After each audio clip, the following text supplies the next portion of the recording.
Oh, I should probably get someone to compose a Metal Monthly song. This is my 71st time singing a Metal Monthly song. 71 times new metal, 71 times no new metal. Howdy, Banger Pals, for the 71st time. This is Metal Monthly, Banger's monthly look at what's coming out in metal releases. If you're new here, thanks for joining us. The way this show works is I find you the 5 best underground metal albums coming out every single month since 2019. Oh, geezer. And in addition to that, I also give you a helpful little calendar about some of the big, new, noteworthy, or just bands I want to take a shot at for no good reason in a handy calendar. So let's get to the calendar. We'll let you know what's coming out, and then we'll get to the list of my 5 picks of the underground.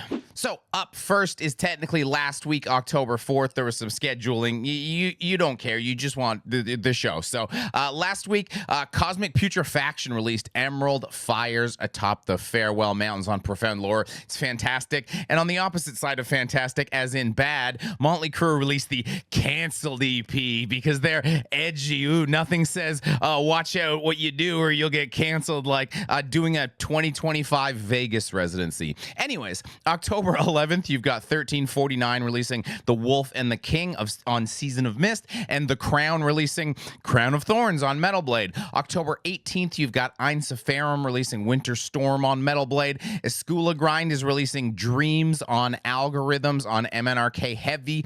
Grand Magus is releasing Sunraven on Nuclear Blast, and Swallow the Sun is releasing Shining on Century Media. October 25th, Heavy Devy's back. Devin Townsend is releasing Power Nerd. Enforced are releasing A Leap into the Dark EP. Fit for an Autopsy is releasing The Nothing That Is on Nuclear Blast.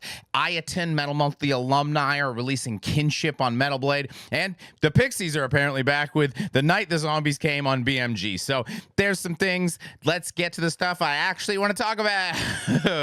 Oh boy, I'm so excited to talk to you about Loen's Do Not Go to War with the Demons of Mazandaran on Church Road Records, that I'm ignoring the fact that it came out October 4th, which is in the past, which means you might have already heard it.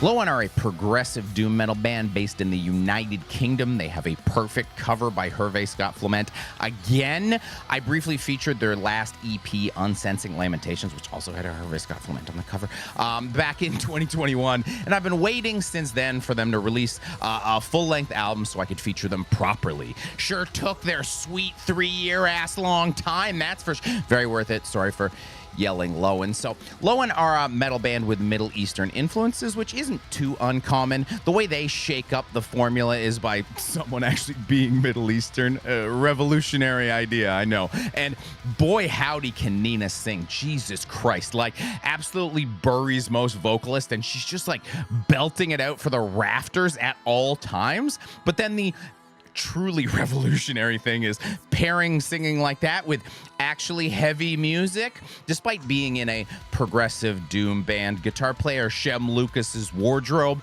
from what I can tell, is exclusively made up of a variety of Morbid Angel t-shirts with the sleeves cut off, and he sure do play guitar like it too. So if that sounds like a great mix to you, let's see if we can't put you in a brand new 2024 Loen record today. Moving on, we've got Black Curse Burnin' and Celestial Poison on Sepulchral Voice Records, coming out October 25th.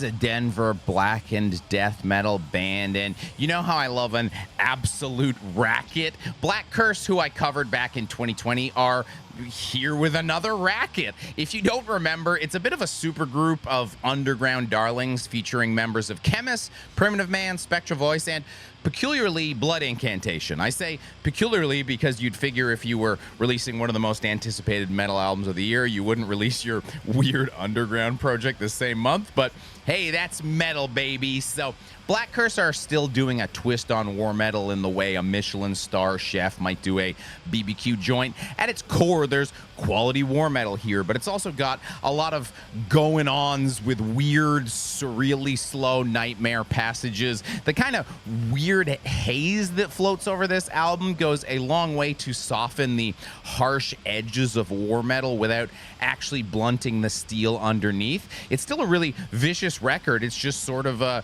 cool trick they're pulling to help the medicine go down. And just like at a Michelin BBQ joint, some people are going to love it and some people are going to hate it. And those guys are probably going to be angry, white, and men.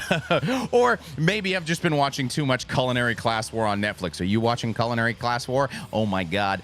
Korea does it again. Anyways, unsurprisingly, Chemist's drummer is still amazing. I don't know. I got off track, but I think you understand what the record sounds like, and I think you're going to buy it. Now to really mix things up, it's master boot record Hardwarez on Metal Blade Records coming out October 11th.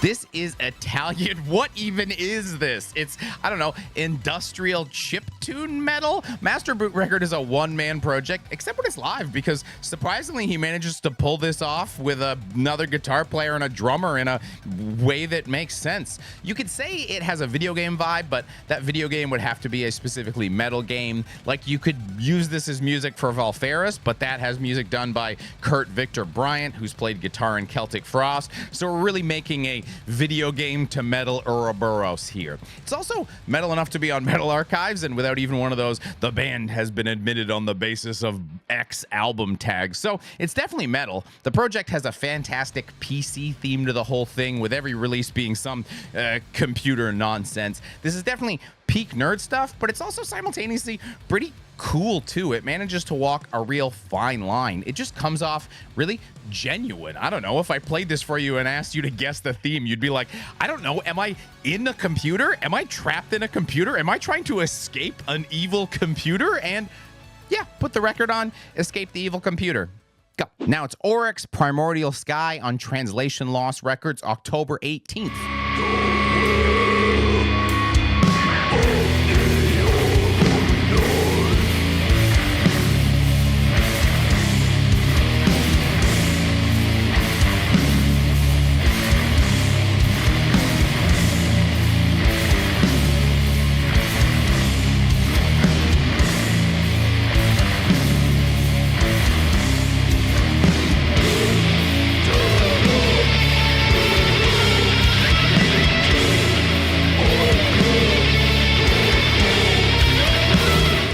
This month, it's a double dose of Denver with this sludgy death doom act, cover by John Harris, breaking the metal mold a little bit, going with a lot of pinks, but hey, Floating City, that's still pretty metal. So sludge to me these days is a bit of a side dish. It's not that I don't like it, but it's hard for me to make a full meal out of it. It kind of sounds the same, and it's hard to break it up, which is why I dig this record so much, because the sludge is sort of the doom component of the death doom equation, and the death metal comes in and breaks things up. It keeps it nice and heavy, especially in the vocal department, and the record is not afraid to just straight up death metal and go ugh a couple times too. The sludge, on the other hand, comes in and sort of results in that 4-song, 41-minute runtime type of album, but there's not just sludge in the doom. It can get a little psychedelic. It can get a little funerally at times. Man, that's a descriptor, eh? How was the party? Yeah, not so good. It was honestly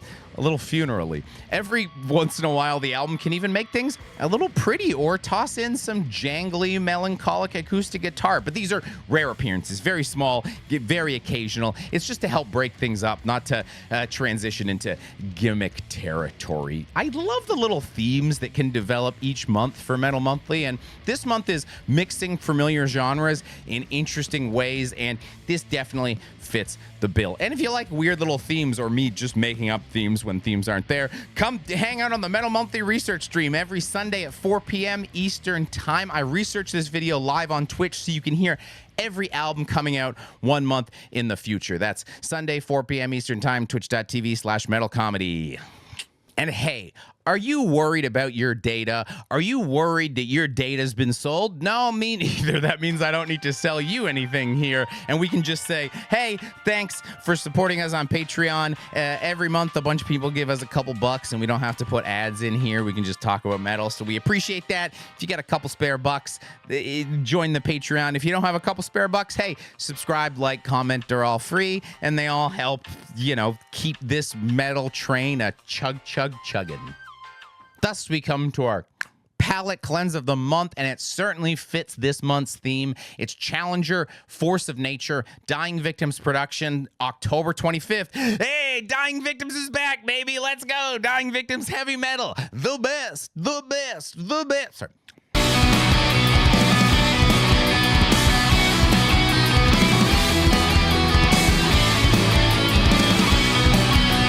Silently gaze at cities ablaze, content with a terror screams from the peace, clasping the past that it brought to my knees with fire, a scorch of disease, benevolent counters aspired in vain, and folks solely promised luck it shall remain, advice from a whore and a deal with a liar, sooner I set my own kingdom on fire.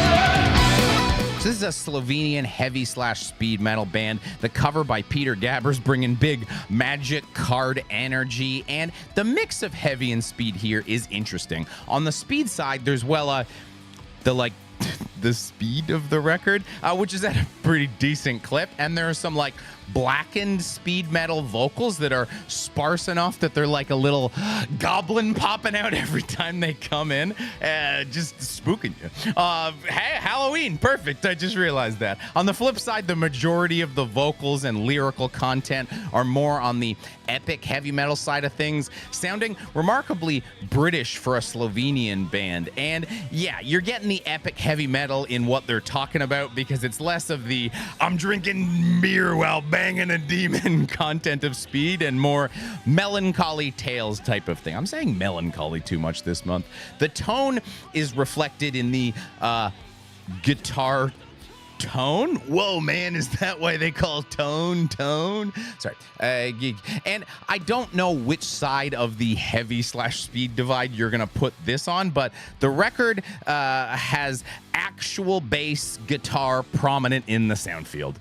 How prominent, you might ask? In the bio on the Dying Victims page, they say, with actual bass guitar prominent in the sound field. That's prominent, baby. You know that's prominent. So that's been Metal Monthly. That's another month. We did it. Did you like my picks? What are you excited about? What's your Halloween costume? You getting dressed up for Halloween? What are you going to be? I'll have a Halloween stream on Twitch. Well, I'll do something spooky.